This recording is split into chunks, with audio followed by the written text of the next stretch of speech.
Hello friends, how are you all? I hope you all are fine. Welcome to YouTube channel English Literature. In the very respective video, we are going to talk about dramatic monologue. तो गला मेरा खराब है थोड़ा सा, इस वजह से आप लोगों को वॉइस का इशू फेस करना पड़ रहा होगा, लेकिन कोई भी कंफ्यूजन हो आपको तो मुझसे कमेंट में पूछ लीजिएगा, आई विल रिस्पॉन्ड यू इंशाल्लाह ताला। टॉपिक है हमारा ड्रामेटिक मोनोलॉग। तो ड्रामेटिक मोनोलॉग में मोनोलॉग क्या होता है, इसको हम टू पार्ट में डिवाइड करें, मोनो एंड लॉग। अच्छा, ग्रीक में लॉग LOGOS लोगोस से निकला है। लोगोस का मतलब होता है स्पीच और रीजन, ठीक है।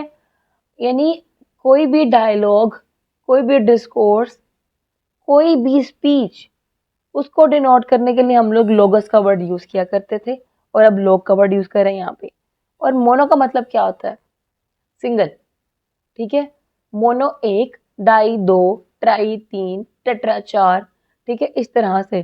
तो ये मोनोलॉग मतलब एक पर्सन के जो स्पीच है, जो एक पर्सन की जो डिस्कोर्स है, उसको हम लोग मोनोलॉग कहते हैं। और dramatic monologue in the form of drama, ठीक है। यानी कि एक ऐसी सेटिंग जिसमें एक बंदा खड़ा है, दूसरे से एड्रेस कर रहा है, लेकिन दूसरा बंदा कुछ नहीं बोल रहा, सिर्फ सुनता जा रहा है, सुनता जा रहा है, सुनता जा रहा है, ठीक है। ये होता है ड्रामेटिक मोनोलॉग।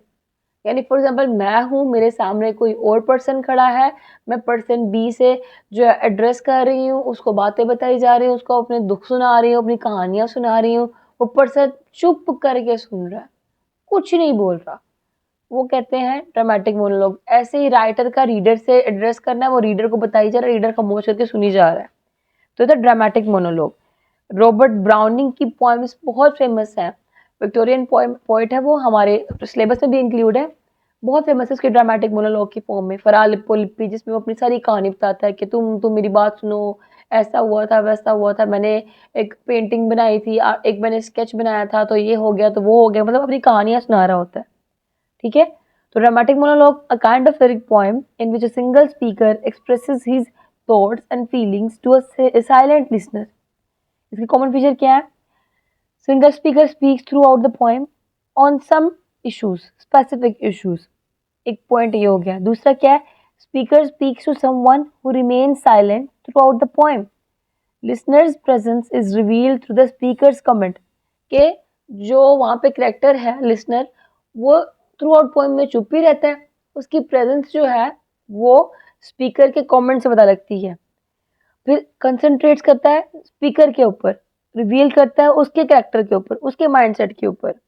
देन है, ये ड्रामेटिकली शुरू होती है, ठीक है। इसमें सेवरल रैप्स आते हैं, टर्न्स आते हैं, और मतलब बहुत ज्यादा ना अचानक से टर्न आ जाते हैं इसके अंदर in the course of its progress. फिर है, it is not a dramatic technique, ये ड्रामेटिक टेक्निक नहीं है, इसलिए सिर्फ इसको पोइट्री में यूज किया जाता है, इसको ड्रामा में यूज नहीं किया जाता। क्लियर। एग्जाम्पल क्या है, रॉबर्ट ब्राउनिंग वेल नोन है अपने ड्रामेटिक मोनोलॉग्स की वजह से। इस तरह से यूलिसिस पढ़ी होगी आपने टेनिसन की, उसमें भी सारी जो है वो स्टोरी नरेट की गई हुई है in the form of dramatic monologue में, ठीक है। इसकी जो माई लास्ट टचेज है, एंड्रिया डेल सर्डो और फ्रा लिप्पी फेमस एग्जाम्पल है रॉबर्ट ब्राउनिंग की, और टेंसन की यूलिसिस, और ट्रिथोनिस, ये भी वेल नोन वर्क है ड्रामेटिक मोनोलॉग की फॉर्म में। क्लियर। तो ये था हमारा आज का टॉपिक, आई होप कि आपको क्लियर हो चुका होगा। कोई भी कंफ्यूजन है तो मुझे कमेंट में पूछ लीजिएगा, मैं आपको रिस्पॉन्स जरूर करूंगी इंशाल्लाह ताला। Stay tuned with us, take care.